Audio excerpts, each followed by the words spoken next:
Wow, what a good music disc. I should put on another song.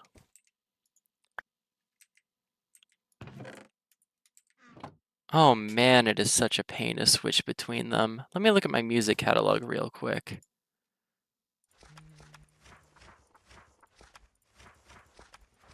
What do I want to listen to?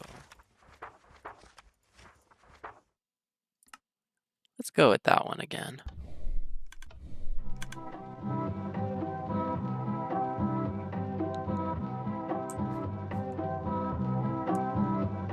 That's a lot better. Hey Epic Minecrafters, this is Epic Ethan W with a Minecraft Redstone showcase.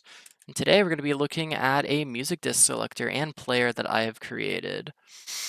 So how this works is instead of the normal way of listening to a music disc, of taking it and putting it into the jukebox, and then, listening to it and taking it out, putting it back into the chest, grabbing the next one, playing that, that's so much of a hassle, What I've come up with instead is a catalog.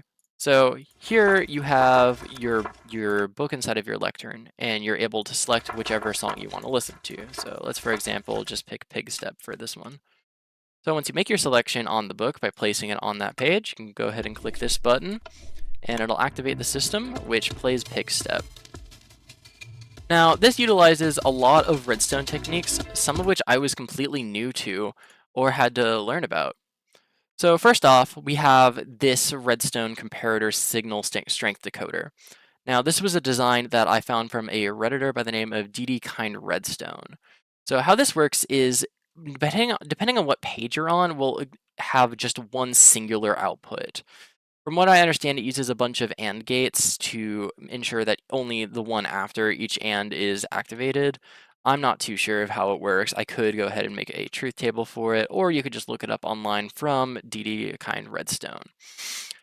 Now, in addition to this, I created this little selector button. That way, if you were to go through, as I'll show you later, if you were to flip through all of your pages, every single one of these would be activated and you have all 15 of your discs playing at the same time, which is kind of the opposite of what we're trying to go for here. So let's take a look at how the actual system right here works. So I have a little expanded version of it that I can kind of manually do rather than have it run on its own course. So for starters, we're going to have a music disc of choice. I'm just going to go with Chirp because I like the red on it. And when we throw it into this chest, which is the makeshift jukebox, because that's where the discs will actually get sorted through and they'll stay once you play through each song. Once we have it in here, though, in our jukebox, definitely not a chest, we have it locked right here, so it can't run through our system. But if we wanted to, let's say it finishes playing and we want to play it again. It'll unlock the system and load it into this dropper right here. Using this observer dropper stack, it'll load it back up, and it'll be back up in this chest, which is where it would play its music. Now, instead of having individual lock systems, I utilize an in-game technique that I actually didn't know about, which is where if you had a disc playing out of a jukebox, it actually powers a redstone signal next to it.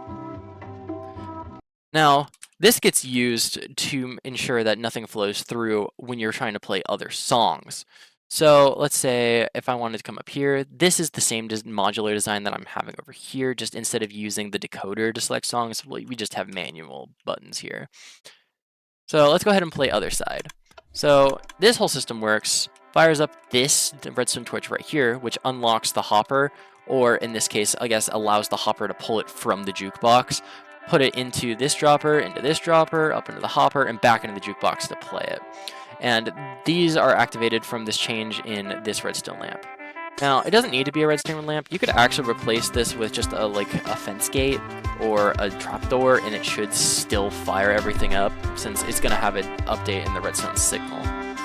Now, one of the cool features of that, of course, is that if you try to play any other songs, because even though this torch gets updated here, let me just grab a lever to showcase it on a more held standard.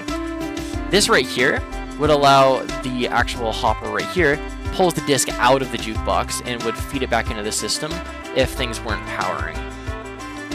Now, This is a problem since it would automatically go into the jukebox, but to prevent that, we utilize the jukebox redstone output to lock all of the hoppers. Even if these are activated, it won't put it back into the droppers and back out.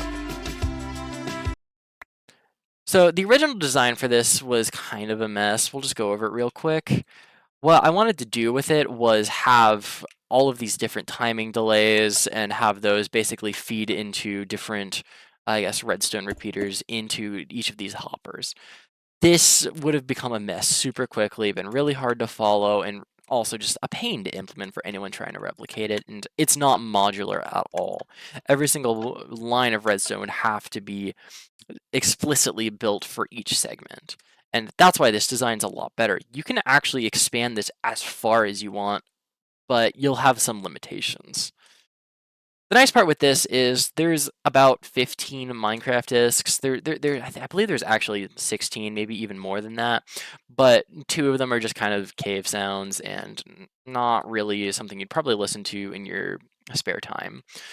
So that works out great for this system. But if you're wanting to expand this out, let's say you're on a server or making your own map where you have custom music with it or audio that plays out of a jukebox rather than a command block sequence, then you would definitely want to figure out a way to expand this further.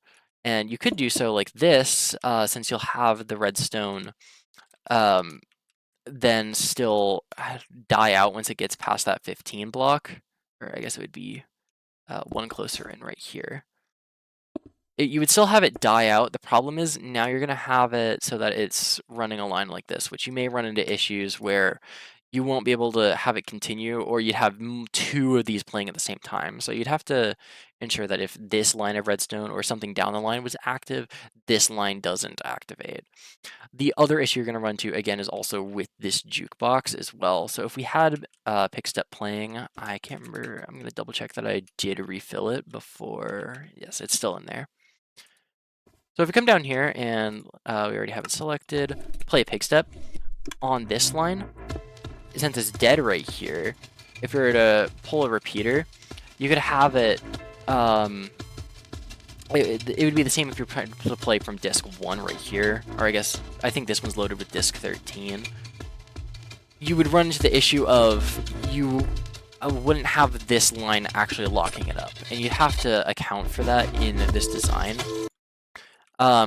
And then the other thing with that is, since it's so long, if you're wanting to use it, if you keep expanding further, you're not even going to hear the music. You're going to have to either expand it to the right, to the left, up, or down. And I think moving it to the right would be easiest because you already have this selection.